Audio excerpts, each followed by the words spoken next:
এই নিয়মে যদি বাংলাদেশে কাজ করা সম্ভব হতো তাহলে আমার মনে হয় কখনো বাংলাদেশে বেসিং এর পয়েন্টগুলোতে জ্যাম লাগতো না।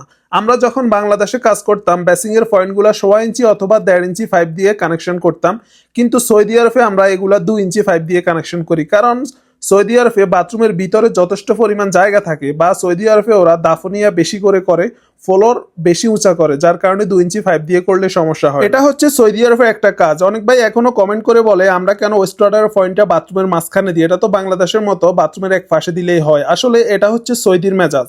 সৌদি যদি বলে বাথরুমের মাঝখানে দিতে আমরা মাঝখানে দিই, আবার অনেক সৌদি আছে ফুট শাওয়ারের নিচে দিতে বলে, যারা বলে ফুট শাওয়ারের নিচে দেওয়ার জন্য আমরা ফুট শাওয়ারের নিচেই দিই। আর ওয়েস্ট ওয়াটারের পয়েন্টটা যদি আমরা বাথরুমের মাঝখানে দিই তাহলে আমাদের সুবিধা হয় এটাই, বেসিং এর যতগুলা 2 ইঞ্চি পয়েন্ট আছে সবগুলা পয়েন্ট কিন্তু সফায়েতে আসে, এবং এই বিল্ডিং এ যতগুলা এসি আছে এসির ফানি যাওয়ার সমস্ত পয়েন্টগুলা কিন্তু আমরা সফায়েতে ব্যবহার করি। তো কাজটা কেমন হয়েছে সবাই কমেন্ট করে জানাবেন।